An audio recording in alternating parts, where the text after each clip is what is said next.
So this is sort of a bit of a follow-up to the talk I gave several months ago, but I want to concentrate a bit more on the kind of the whole big issue of what I would call cosmic evolution, which I include Big Bang, age of the universe, all these issues. Some people may argue with me, but that's an inappropriate use of the word evolution. But there are many people who use that terminology. And so my 8 reasons come from various branches of the sciences.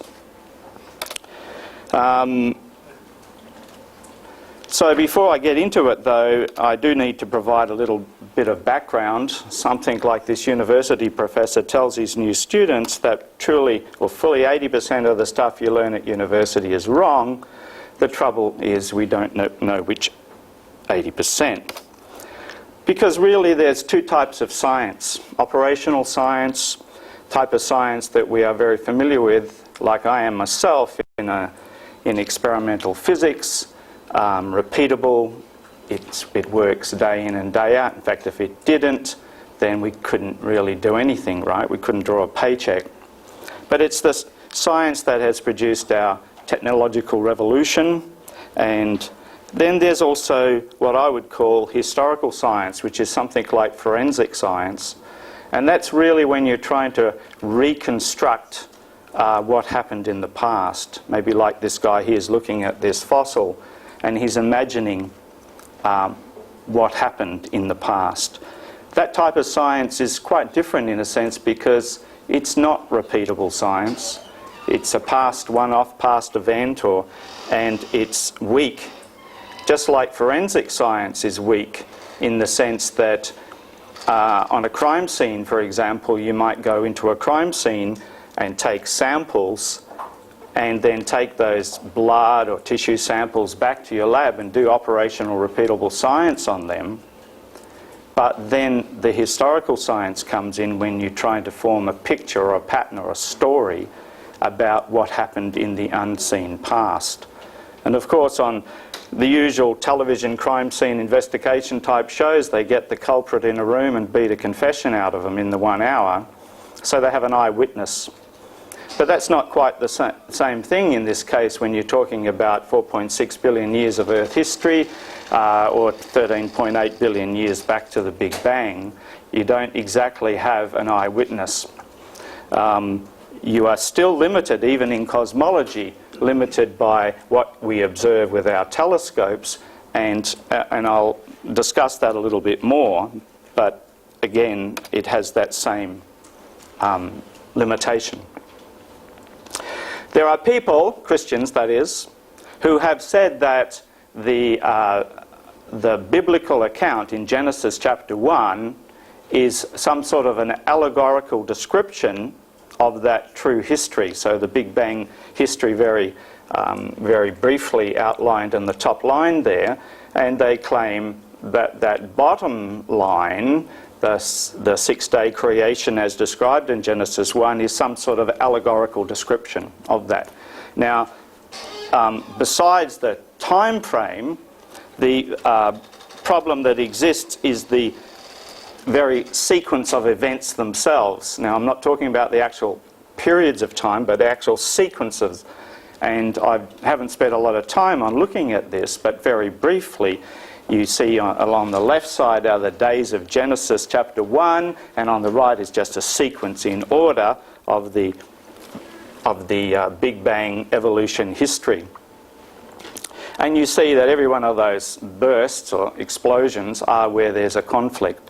So it really makes no sense to say that Genesis 1 is a description of a Big Bang history of the universe. Makes no sense at all. So certainly those Christians who believe that concept, they're at least they are illogical in that sense.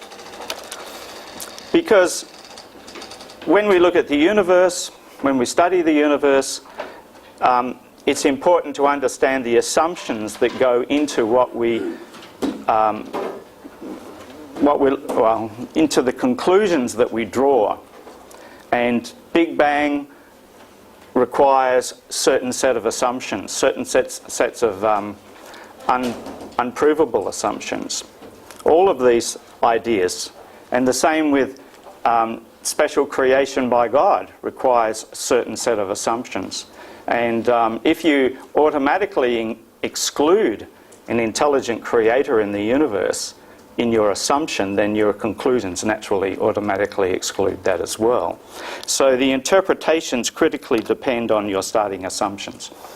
Here's my question one. Now, these 8 reasons are couched as 8, or written in terms of 8 questions. One of them is, where did the universe come from?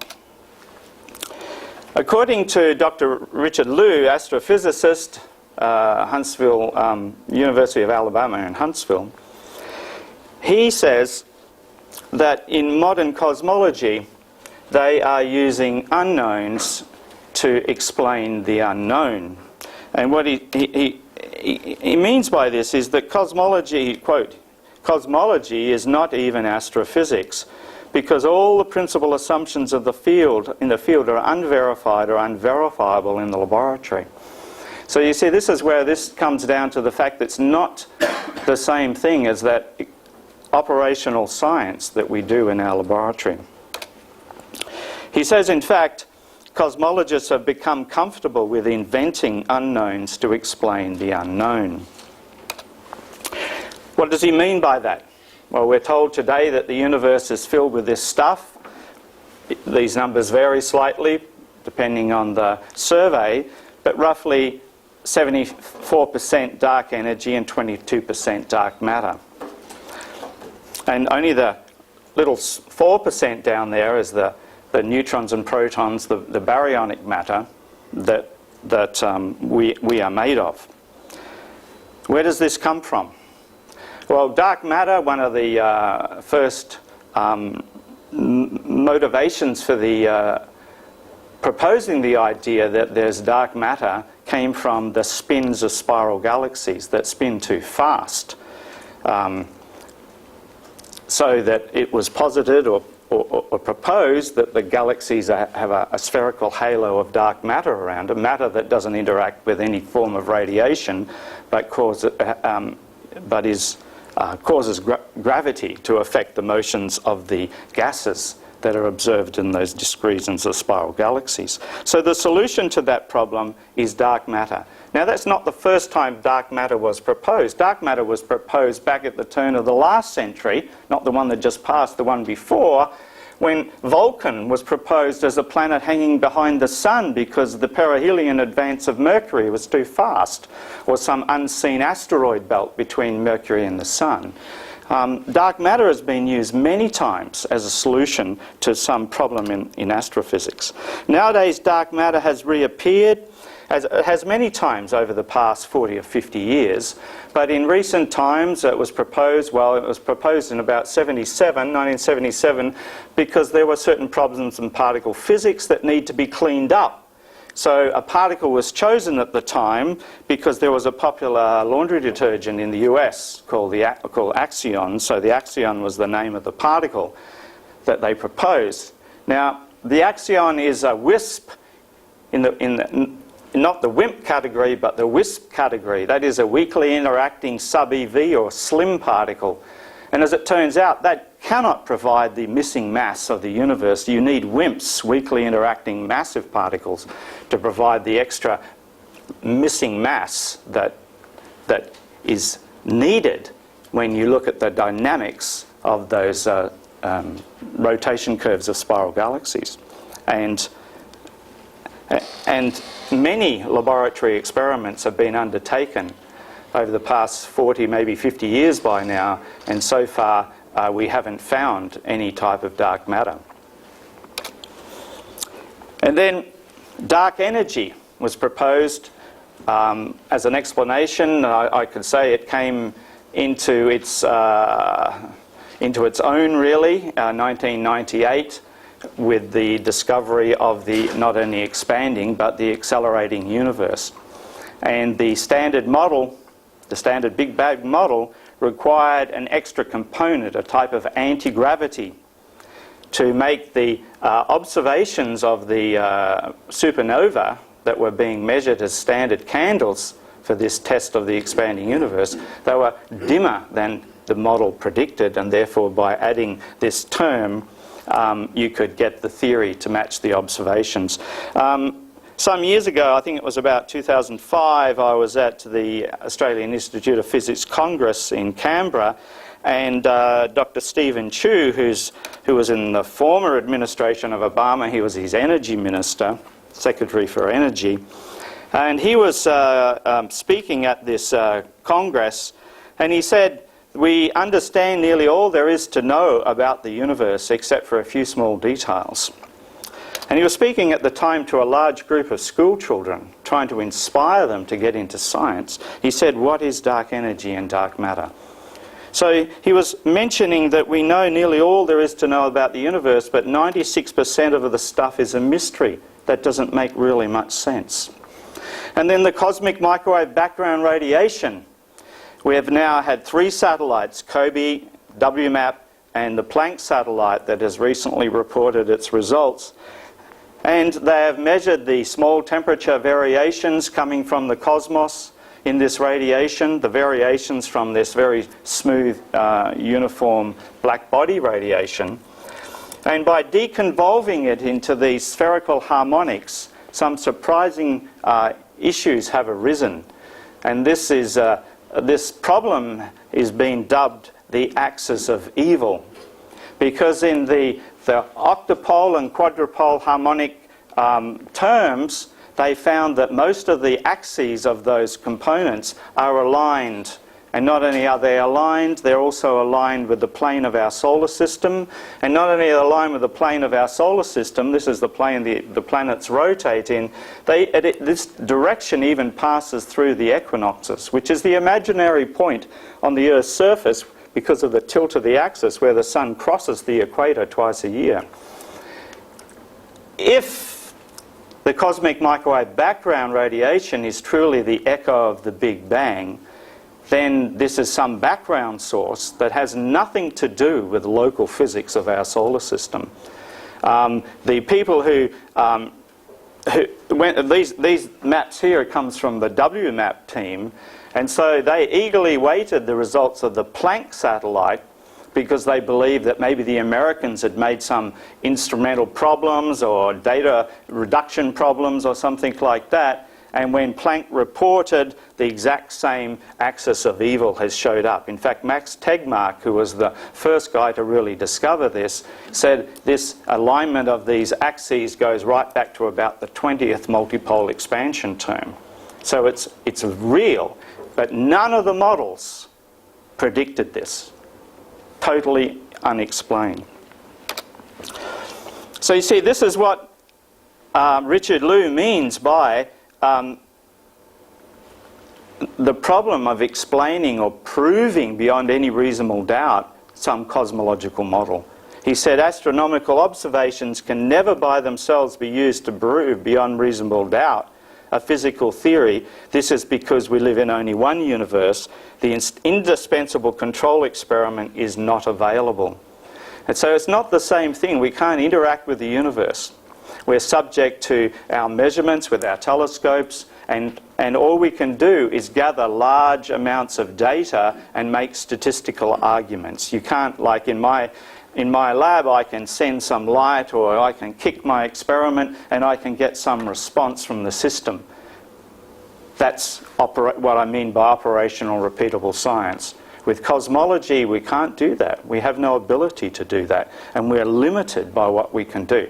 Of course, with large supercomputers, simulations are often used to try to justify that theory.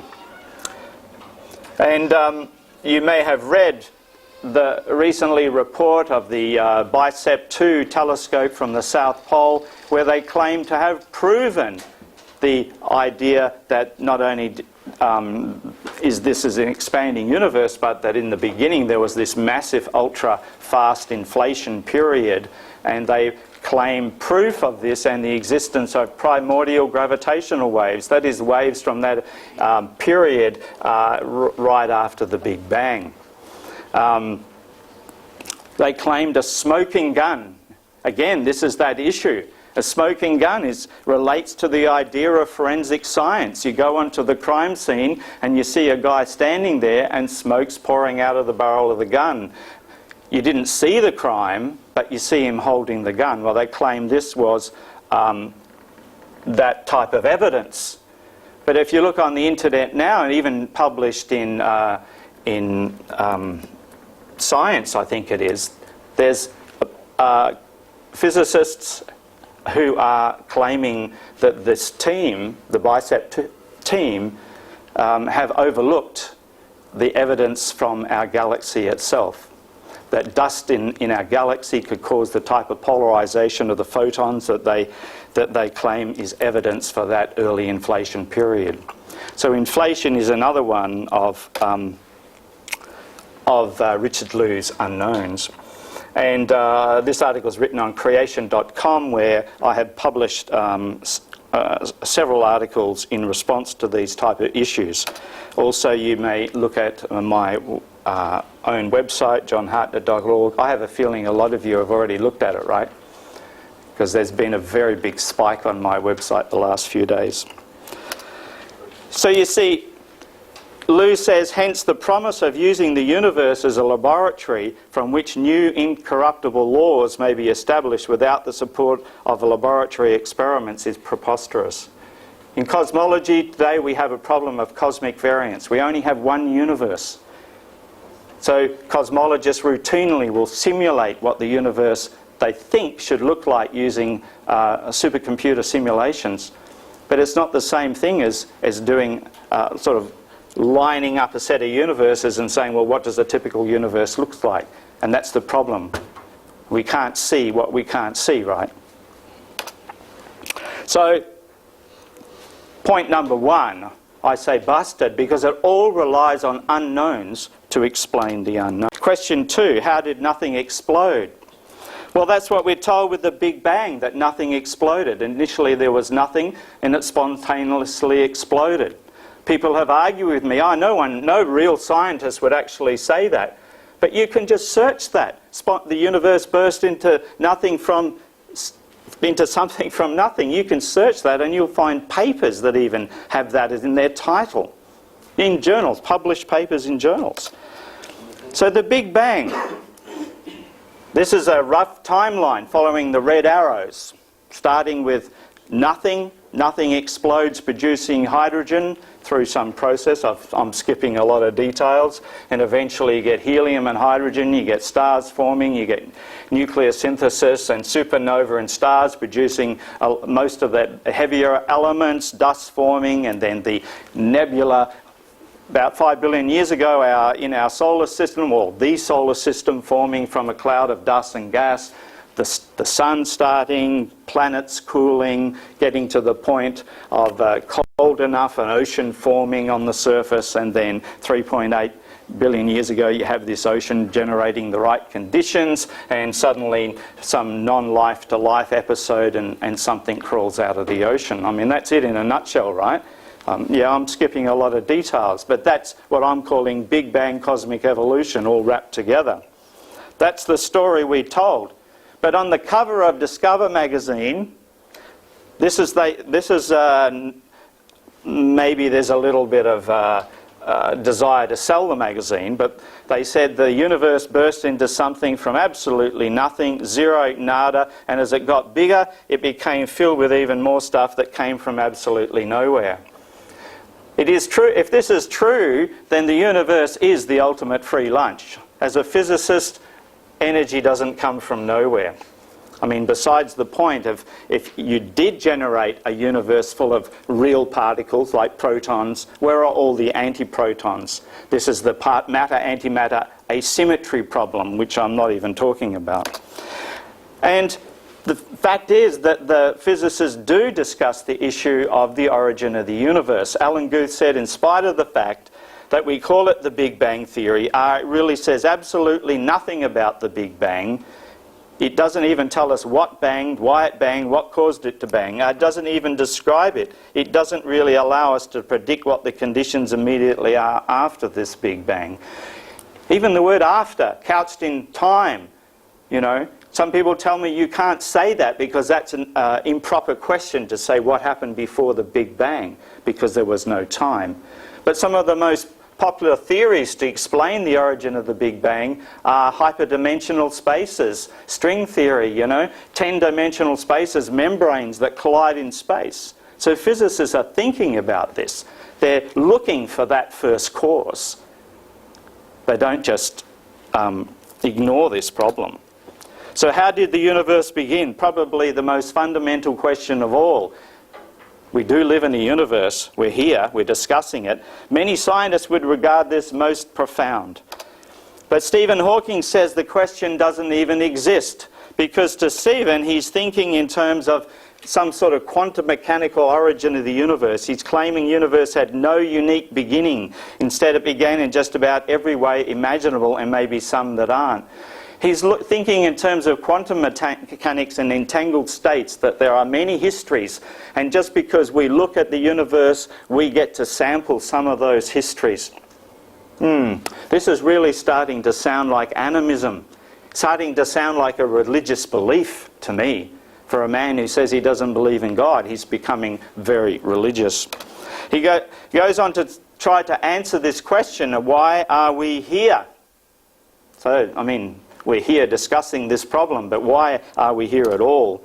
The theory also suggests the answer to the puzzle of why some of the constants of nature seem finely tuned to a value that allow life to exist. I'm sure many of you know of the anthropic principle, that there are many, many of the constants of nature that if you just tweak them by some tiny, tiny, tiny fraction, the carbon atom wouldn't form, or I could go into thousands of these things. That's why they call this universe finely tuned for life.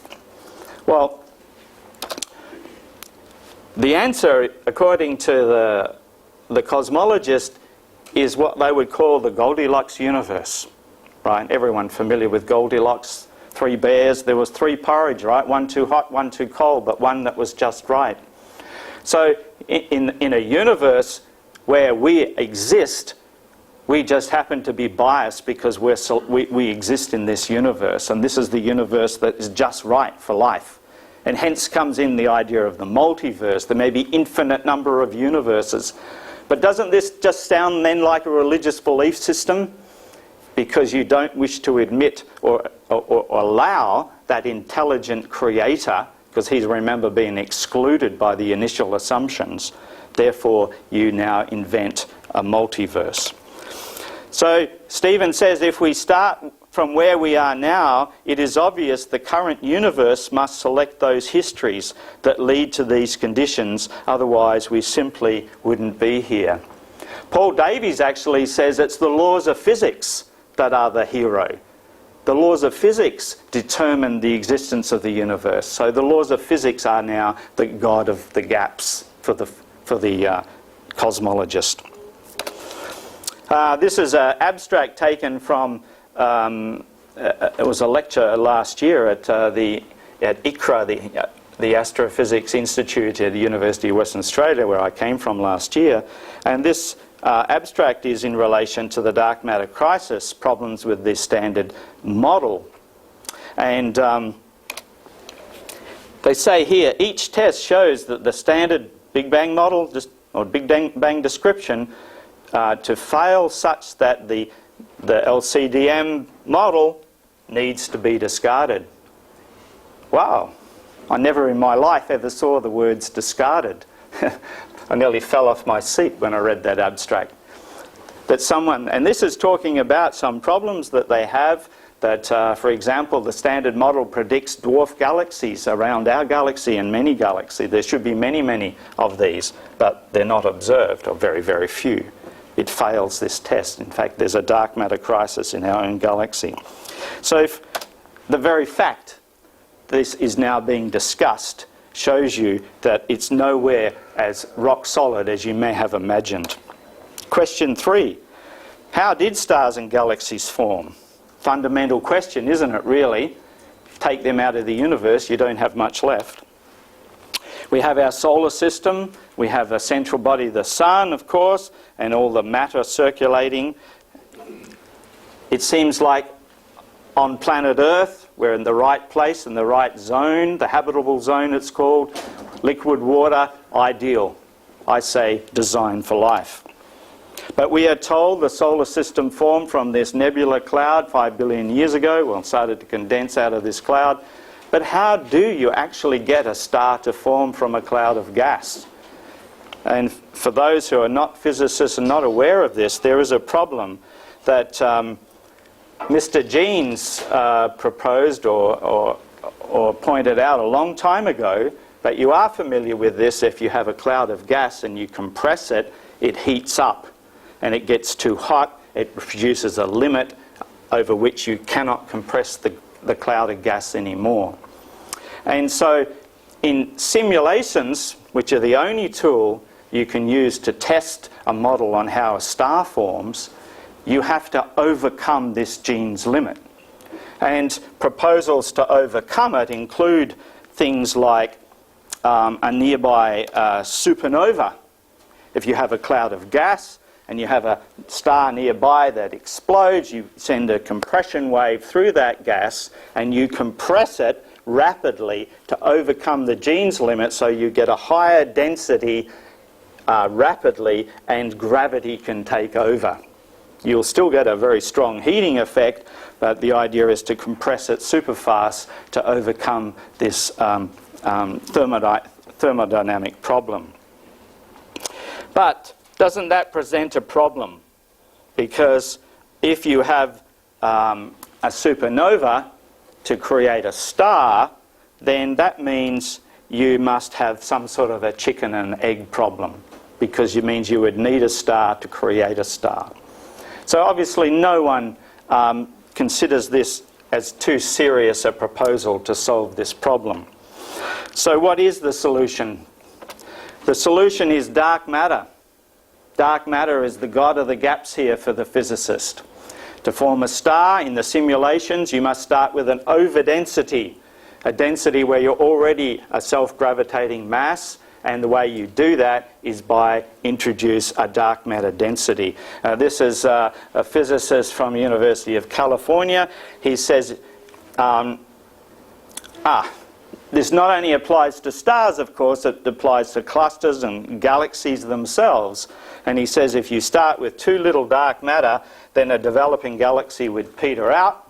If you have too much, then gas doesn't cool efficiently to form one large galaxy, and you end up with lots of smaller galaxies. But if you have just the right amount of dark matter, then a galaxy bursting with stars will pop out. So you see, I'm not going into the details of the physics here, but the point is you are now calling on an unknown to explain or to get around the problem that you have because of your belief system, because of your worldview, which all of us have. And your worldview is that stars form naturalistically, there was no help from any creator, and therefore there must be some solution. Dark matter is the obvious choice. So that now becomes a proxy for a god, in a sense. In these large galaxy surveys, where this is sort of a graphic showing that if you look up and above the plane of our galaxy, some of these surveys are now logged out. The Sloan Digital Sky Survey has now measured the positions of over 1 million galaxies above and below the plane of our galaxy. This is one picture taken from the data release 5 of the Sloan survey, where our galaxy is there at the center of this, and each of these dots in this map is a galaxy. The reason it's a pie shape like that is because the plane of the disk of our galaxy is in those directions, and they're looking, you know, where they can see the clear sky.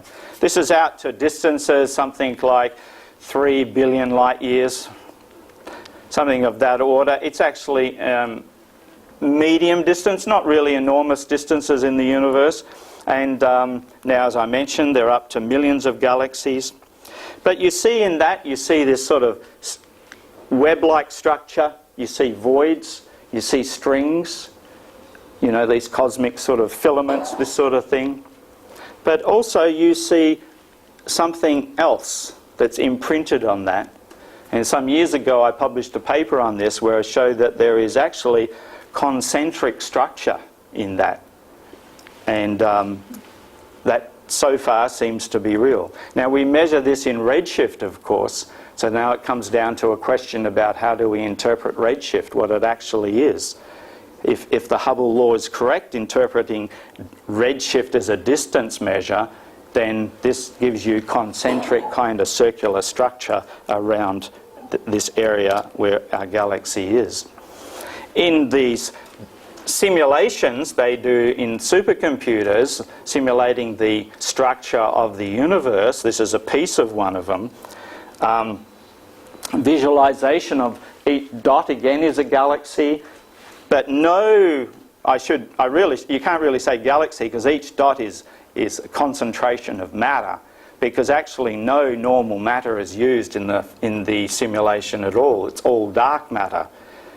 Dark matter is the only way they can get a galaxy to form, by positing this stuff, and so they manipulate that and then they just use the normal matter that emits light as like a tracer for the existence of the dark matter. But the simulations don't show that type of structure. It's not there in any of that type of those simulations. And the reason it's not there is because of those initial assumptions. It can't possibly be true because we're not in any special place in the universe. That's the assumption. That's the cosmological principle, that our place in the universe is nothing special. And we see whatever we see in the universe in every direction from any vantage point, it should be the same approximate picture. That's the cosmological principle, an unprovable assumption upon which the standard Big Bang model is based. I mean, that's what was required when Robinson and Walker simplified the Lemaitre, the Friedman-Lemaitre model. And that's what everyone is using today. Another problem that exists in astronomy are some problems that some of you may be aware of. Alton Arp has been pointing out for 40-odd years. In fact, he died at Christmas this year. But where the arrows are indicated in this picture, this is a photograph, these are like small galaxies. You see that small one there on the edge of that other elliptical galaxy.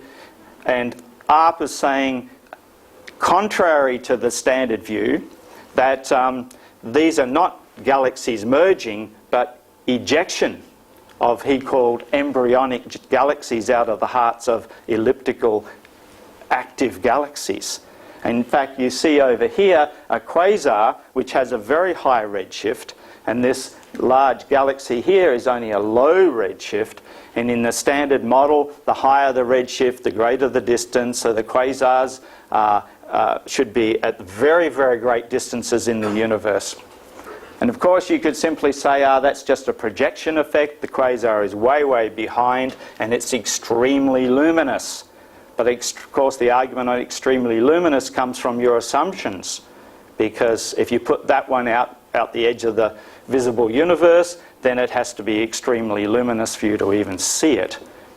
But Arp is saying that you find many, many cases of quasars associated with relatively nearby parent galaxies, he called them, because the quasars were ejected as like embryonic galaxies from the hearts of others. Okay, so the argument could be said, that's impossible to prove. You know, it's just a projection effect on the sky. But this is not a projection effect, because here you have a spiral galaxy here with a fairly low redshift of 0.02 and several 100 million light years away. And you have a quasar almost in front of the nucleus of that spiral galaxy with a redshift of 2, which should put it out at billions, many, many billions of light years. Should be well, well behind it. So even we know if you find one exception to a rule, then you have to question the whole rule. There's something wrong. In fact, if you zoom up on this, you have a close look, you see there's like gas entrained behind this quasar, like a V-shaped gas. And put the spectrograph on that gas, and it's blue shifted. Blue shifted means a Doppler effect of the light, in the light, indicating the motion of the gas toward us. Like the quasar, which has a large redshift, which could therefore not be from motion or recession velocity, but due to something else, I don't know what, intrinsic or something, but that it's been flung out of the heart of that active galaxy. So this then tells us the picture of the universe that we've been told is not so clear. It's not such a homogeneous, solid picture of what we've been told. Busted. Number four. How come all the rocks dated with carbon-14 give absolute ages less than 56,000 years? There will be questions at the end. Okay, you can ask them at the end. Okay, so carbon-14 is formed from cosmic rays in the upper atmosphere colliding with nitrogen atoms, producing radioactive carbon. And carbon is ingested by biological species, organisms, and then when the organism dies, it becomes like a clock. The radioactive carbon starts to decay back to nitrogen. It has a half-life of 5,730 years, so it's quite a short period of time, and it can only date, as a radiometric dating method, can only date minerals of short time scales. With modern-day mass spectrometer accelerometers, they are able to isolate samples down to very small levels that, in terms of a date, that might put an upper limit on their technology at about 90 or 100,000 years for a sample. So they do have a sensitivity to that type of level. And basically this is how the clock works. The organism is alive, the organism dies, carbon-14 begins to decay away, and given sufficient time, there should be none left. Should be no carbon-14 left.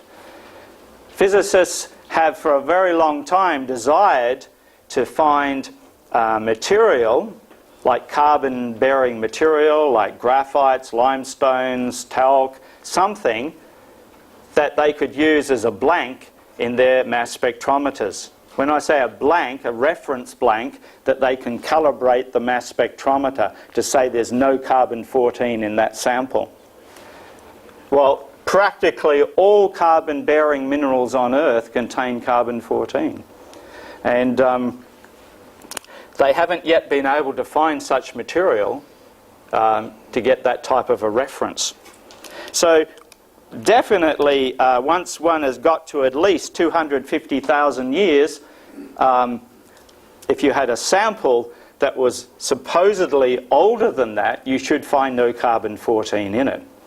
Coal, for example, evolutionary dates from 30 to maybe even 300 million years. So why not take a piece of coal and carbon date it? And so some crazy creationists in America, they went to the American coal bank. Yep, you can get just about everything in a bank in America. And they gave 8 different samples of coal. They divided them into 3 pieces, each sample.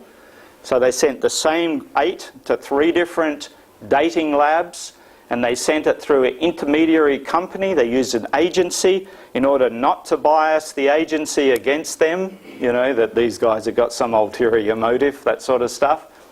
And the dating labs then produced results, numbers, and they came back with ages, all 3 in agreement, about 45,000 years old for the coal, when there's a evolutionary age at least 30 million years.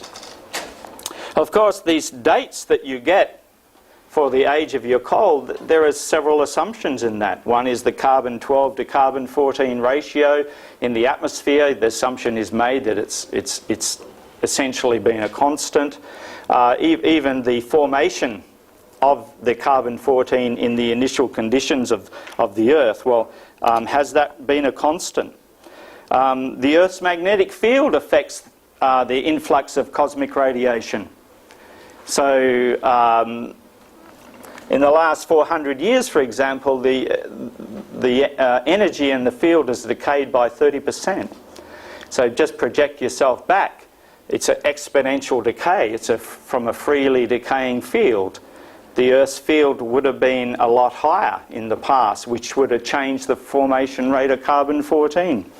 If you also think in terms of history, the Bible talks about a global flood that buried most of the biomass of the Earth, which is largely carbon-12. It changed the carbon-12 to carbon-14 ratio.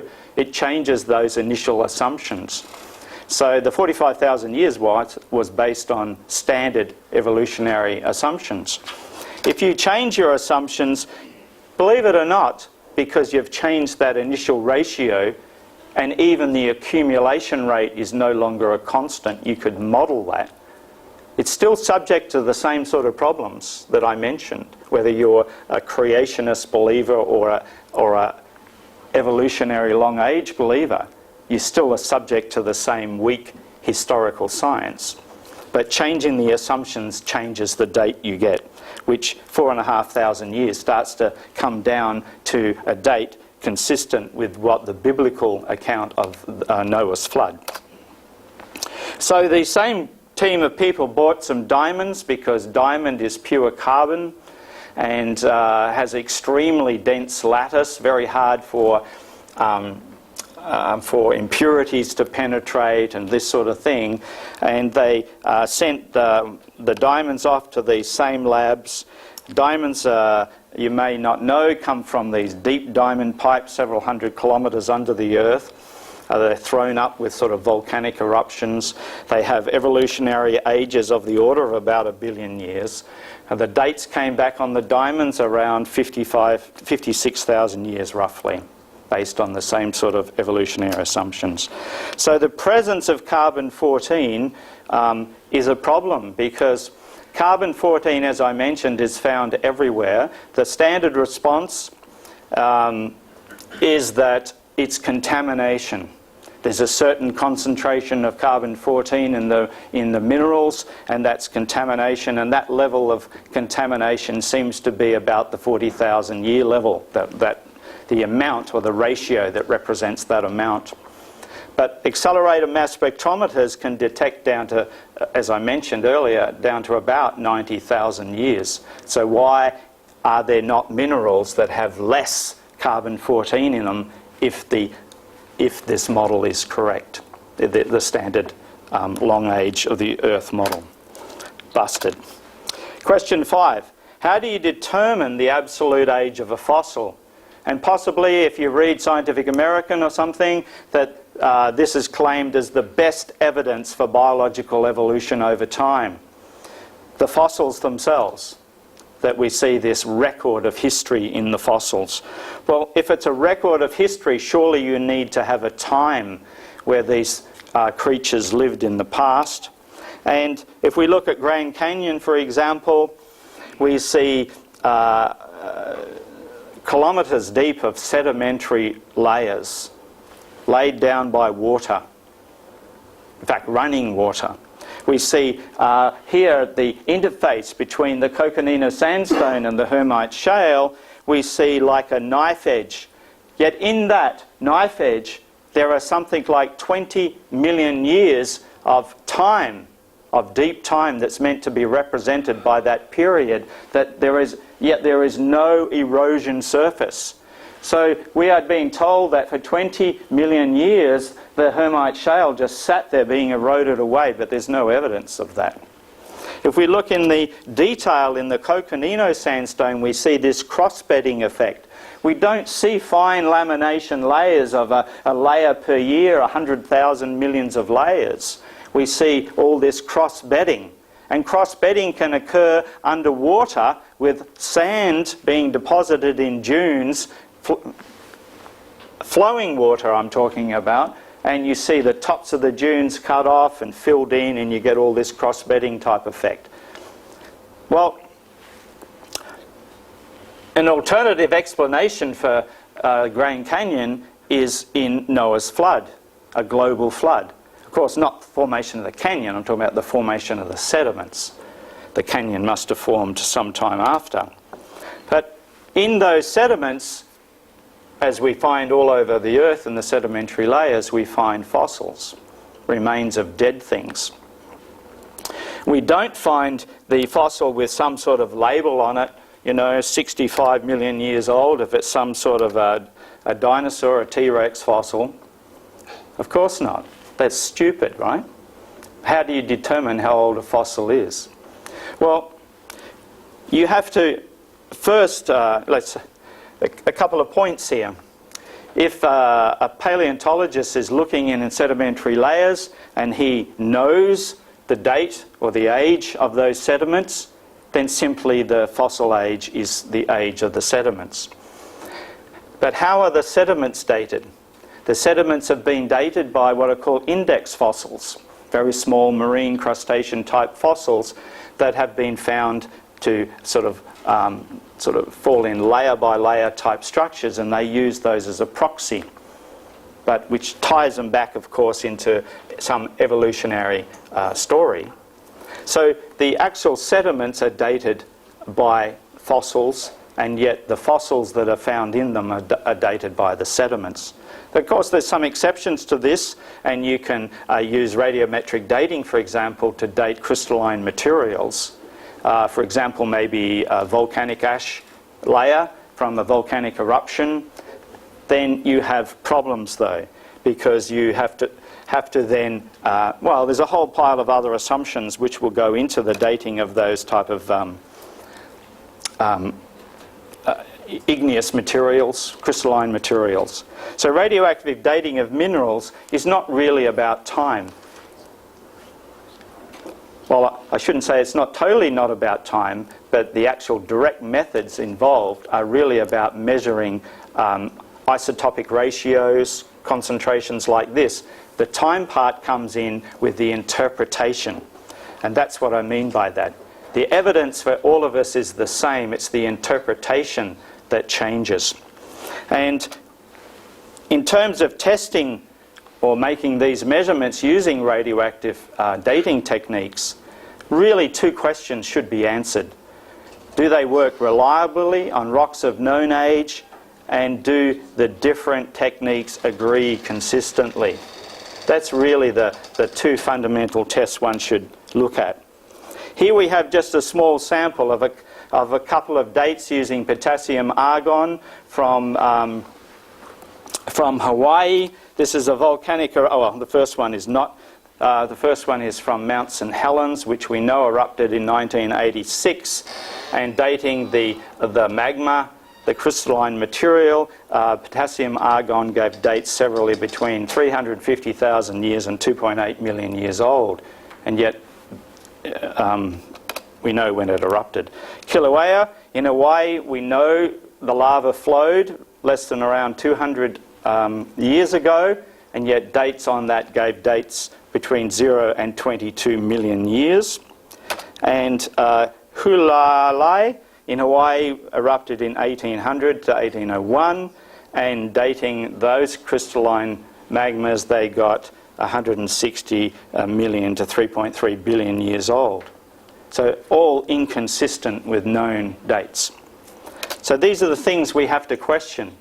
If we get the wrong date from something we know how old it is, how much can we trust the same technique to deliver the correct dates from minerals when we have no eyewitness account? And this goes back to that whole point about forensic science, that we are limited by what we cannot see in the past.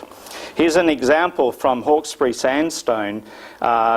Sandstone has a fossil age, or a presumed evolutionary age, of 230 million years, yet embedded in that sandstone is a piece of charcoaled wood. That wood was sent off to a dating lab, and it got a carbon age, carbon-14 date of 34,000 years. And yet you then have to tell a story how to get around that problem. And there are many, many examples of this, though I'm only highlighting a couple of them.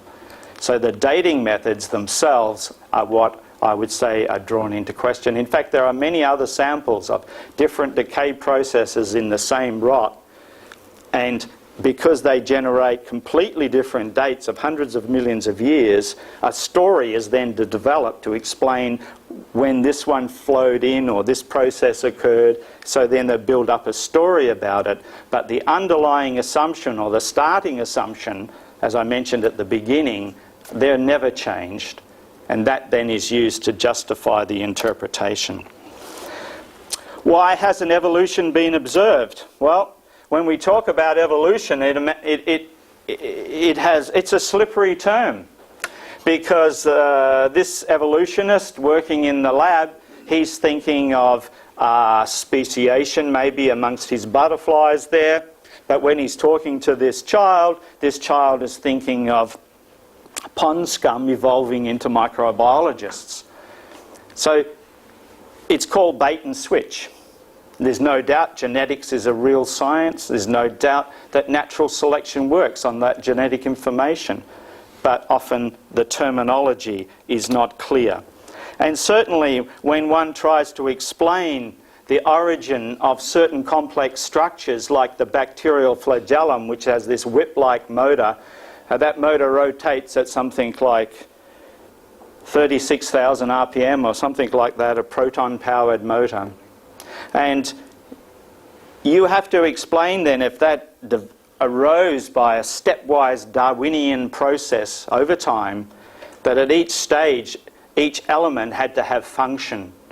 Now, I'm not suggesting that you couldn't prove that take away a few bits and you couldn't get some kind of function.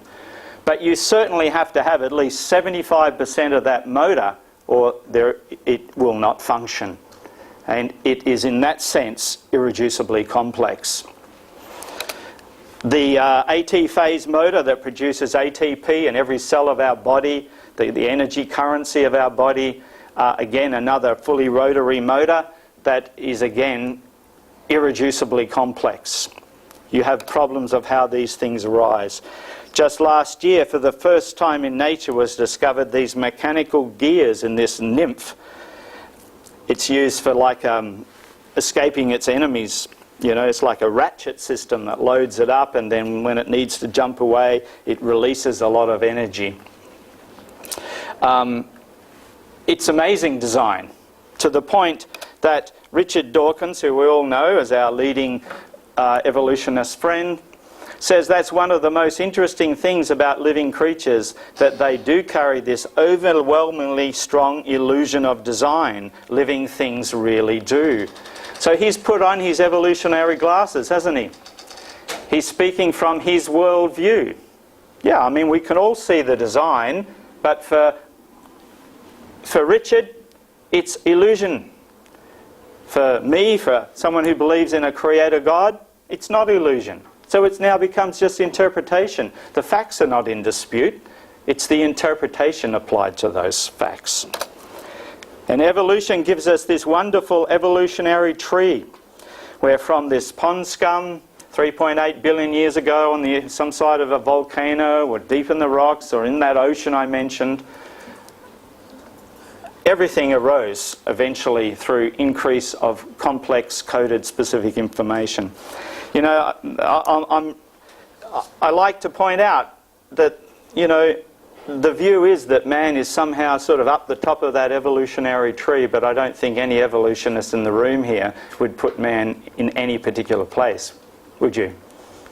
The evolutionists would view man just like anything else in that tree, you know, earthworms, whatever, all the same.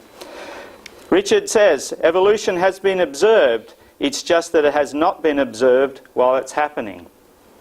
Well, that doesn't really make any sense, does it? What he was really talking about was circumstantial evidence. He was talking about the fossils, the circumstantial evidence of the fossils. But see, that's circular reasoning. That predicates your explanation based on your assumption that it is already true. No. Busted. Question 7. How does specific complex coded information in DNA arise by chance? Life is based on DNA. It's the most complex storage system in the universe. It's coded. It's information written into a code that is not found in the molecules themselves. I'll talk about the substituent molecules. The base pairs are aligned on this long chain, and the code that they produce allows our cells to create proteins and to not only does the code create the proteins, it creates the mechanism where the code is copied. It's kind of an interesting tautology. But in terms of living things, generally speaking, we can look at it this way in terms of information content. I don't like to use the word simple for amoeba, but that was being used for a very long time. But it has less information content than, say, a horse. It has more. So that would mean that over time, through history, that information had to be added to genomes in order to increase that complex coded information. And Richard says there's no evidence against evolution. Evolution explains everything that we know about life. It's a parsimonious, that means it has the least assumptions, and plausible explanation. Again, he is speaking from his worldview position. He's speaking from the way he interprets that evidence. So Richard was asked a question, and the question is this. I don't have a microphone here, so I'll just read what he was asked. Professor Dawkins, can you give an example of a genetic mutation or an evolutionary process which can be seen to increase the information in the genome? Professor Dawkins, can you give an example of a genetic mutation or an evolutionary process which can be seen to increase the information in the genome?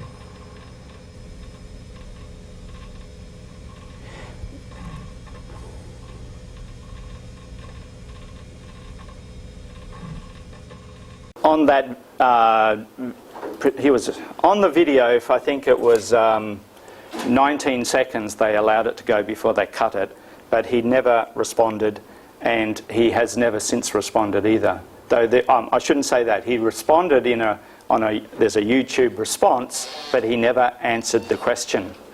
The question has never been answered. I'd like you to also meet Dr. John Sanford. He's from Cornell University, developer of the gene gun, which was used to inject genes into plants. And Richard Dawkins has implicitly conceded the impact of Sanford's work on genetic engineering of the genomes when he said, I think it may well be that we're living in a time when evolution is suddenly starting to become intelligently designed. Because he's talking about the fact that we work in labs. People like Sanford have modified the genome, which is a very complex system, no doubt. So you see,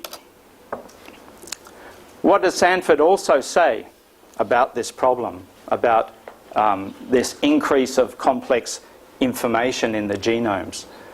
If you read his book, you could... do we have some books up there, Russell? Do you have the genetic entropy book? No, not that one. You don't. You could get that from Amazon. But he talks about this problem, that if we look at genomes, we see decay, genetic decay, thermodynamic decay. We see a loss of information.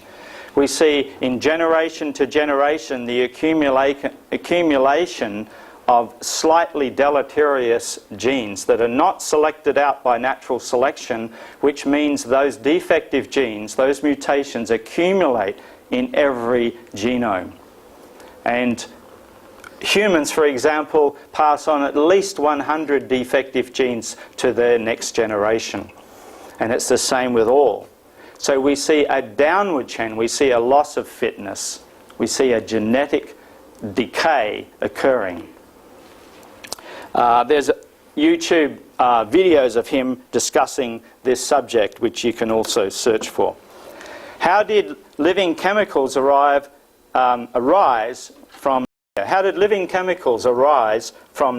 chemicals by random chance? That's my last question. And Professor Sidney Altman, who won the Nobel Prize in Chemistry for the catalytic properties of RNA. And so I got the opportunity to ask him, in his opinion, he knows much more about this than I do, if he could explain to me how life, non-living chemicals, began to form into living chemicals. Life, in other words, how did life begin?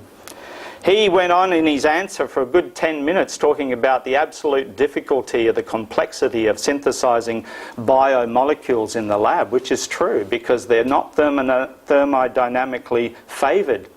They're very difficult to synthesize, and in the end he said he had no idea. So that's not my ultimate answer to this question. I'm only citing him as an expert who could not answer that question. But I would be very interested if any expert could give me a clear rationale for how non-living chemicals started to live. And we often hear about Stanley Miller, who supposedly discovered how those precursor molecules,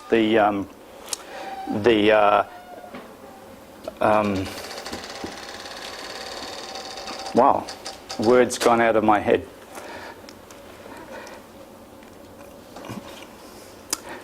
Okay, how those particular molecules, the precursors to form the proteins necessary for life. Ah, that's it. Very good, thank you. It's one of those 62-year-old moments, I'm afraid. And he was quoted. Now, this is many, many years after he did those experiments. Well, it was 1953 or something. But he was quoted saying, the first step, making the monomers, that's easy. We understand it pretty well, but then you have to make the first self-replicating polymers. That's very easy. Just like it's easy to make money on the stock market. All you have to do is buy low and sell high, he laughs. That was quoted in a magazine. Of course, he was being sarcastic. Nobody knows. I believe he's died now, is that right? So I like this. This really sums it up, where this guy says, oh, I can just synthesize life here, then I have proven that no intelligence was necessary to form life in the beginning. One verse from the Bible, that's all. The Bible says, for the invisible things of him from the creation of the world are clearly seen, being understood by the things that are made, even his eternal power and Godhead, so they are without excuse. That's the intelligent designer that I was speaking about at the beginning, who I believe made all things. If you don't have this, if anyone wants a copy of this track, there are more up the back. You can get one. That's basically just a very brief summary and a few references from what I've been speaking about, and my own website. There's an article on there, and I've been asked many, many questions on these points, which I've tried to respond to in the comments section. So you can have a look at those. Also, creation.com has many articles on issues to do with evolution, Big Bang, origin of life, all these issues, and I would recommend you have a look. If there is we have a book on sale at the back, the Creation Answers book, going for $5 if you're interested. I mean, as a believer, as a Christian, I'm often asked the question, why is there death and suffering in the world? If God is a good God, why does all this death and suffering occur?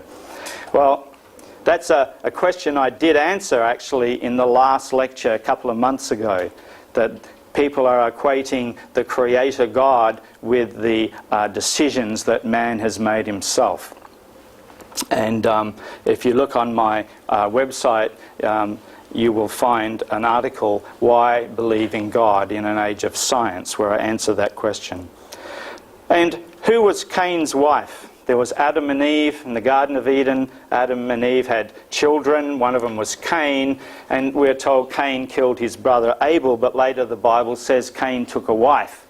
And people go, ha, that's it. The Bible can't possibly be true because there's no mention of where he got his wife from. And I remember at about 8 years old, my father said to my mother, where did Cain get his wife from? Who was she?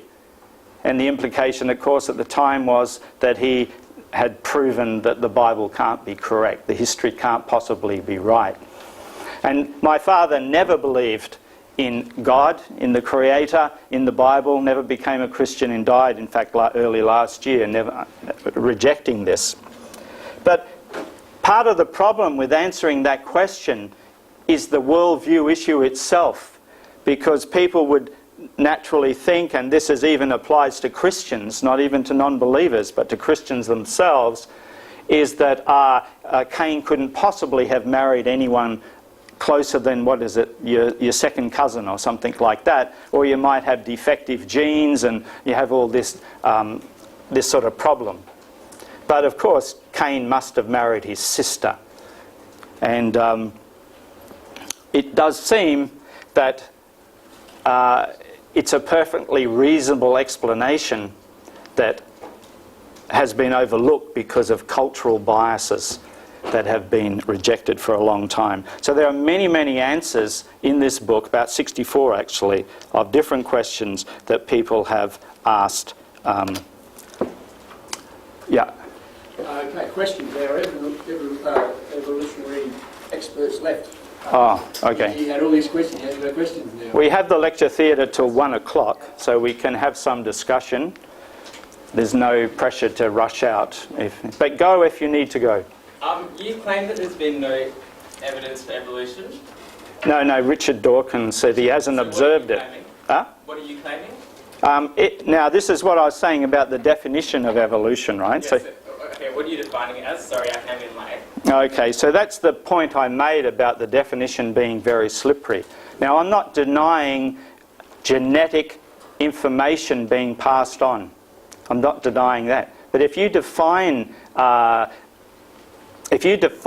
mutation acted on by natural selection as evolution, hence you see change in living systems, living organisms, of course I'm not going to say that doesn't happen. But that's, now you've conveniently defined that as evolution. What I'm talking about, and I quoted an expert who says he sees it but not while it's happening.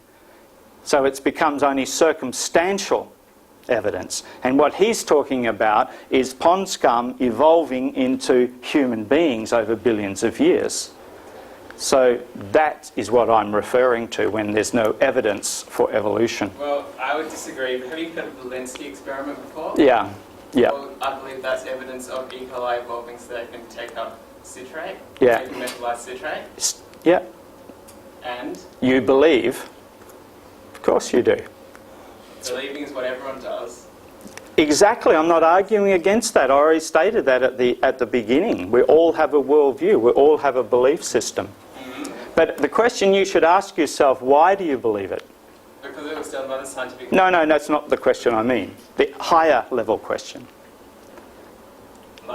Like if there is a God... I don't believe there is a God. Exactly, that's the point I'm asking, what you see? to do with God? Creation itself. Intelligent design, the universe created by a creator. No, I'm asking about evolution, not whether it was designed by a creator. Like... What? Can you be more clear in what you're actually trying to say? Okay, so in the experiment, E. coli... No, I understand the experiment, that it evolved to be able to eat citrates, right? Yeah. Yeah, I understand that. So are you saying that new genetic information was being added? Well, it's not necessarily being added, it's changes in the gene. Like, kind of saying that it's being added is not quite right, because one thing is, like, something in the genome is being lost when the mutation, like the base change, and that results in a gain. Yeah, something's being lost. That's just what I was saying. Information is always lost. But you know, that's So not... it's like a change in the Okay, information. No. I'm quite happy to even give you a few beneficial mutations. I'm not worried about that, because the problem that John Sanford pointed out is the overwhelming background of slightly deleterious mutations accumulating in all genomes. I mean, you can fix your car, you can fix the distributor or something to keep it on the road while the whole car's rusting away. It doesn't mean you're going to end up with a nice brand new Mercedes-Benz at the end of that process. A car isn't exactly like the genome. If you replace enough parts, it might be. You would have to replace, that's true, Yeah. you'd have to replace nearly all of them, wouldn't you? For a Yeah, long time. that's right. Yeah. Yeah, first I'd like to thank you for the talk. It was very interesting, and for the most part, it was basically a talk about the fact that there's still stuff to be done in science, and that's why we don't just pack up this university and go home. So I'm glad that you pointed out that we still have some things to look into, and luckily, because that's basically what our job is as scientists. You sort of couched it in terms of being these two different worldviews, and you know, you've got this like creationist worldview and the assumptions that come with that, and the intelligent designer, and then this worldview of science and the Big Bang and all that kind of stuff. Whereas what I really saw, the real opposing worldviews here, were the idea that in one case you're authoritatively being told what is, and in the other case you're being told how to try and work out what is. So when a scientist comes up with some experiments and comes up with or does some experiments, comes up with some theories and comes up with a new model, this is their view of what is at the moment, and they're waiting to come up with new information to come up with a new model. And so the fact that you tell us that there are some holes in our model and doesn't completely explain everything, I find completely uninteresting. Yeah. It only means that there's more work that we have to do, and we'll be freaking out of our minds with excitement when we find the new model that perfects on the model that we previously had. But it's not, what you're saying is not totally honest. Now, I'm not saying you're dishonest. I mean, the argument is not honest. No reflection on you personally. What I mean by that is that if you propose a model, and in my own field I can give you examples of, like in cosmology, for example, I had a paper once rejected from a journal because I didn't answer the question, why is the universe Euclidean, when my paper had nothing to do with it. So what I'm trying to explain to you is, worldview does affect very strongly what we do in science. Very, very strongly. It's not as self-correcting as you might think. For example, if I'm in my lab and I invented some unknown stuff to explain why my experiment won't work, I would be considered crazy. Yet in cosmology we have become totally used to inventing unknowns. That's the argument I'm making. I'm not against self-correction in science. In fact, I'm not even against dark matter or something per se. The trouble is it's not validated by experiment, by laboratory experiment, and it only exists because of a prior commitment to this worldview. That's the argument I'm making. But it's interesting that you say we're making up these unknowns to explain unknowns, and that's cool, that's what we're doing, right? Because we don't currently know, hence science as a field. But to then say, but your unknown isn't as cool as my unknown, like I've got this whole intelligence, I don't see why your unknown, like, okay, we can all just accept that there's stuff we don't know. You've just pulled out some magic pixies to battle our magic pixies. Oh, I'm glad you agree with me.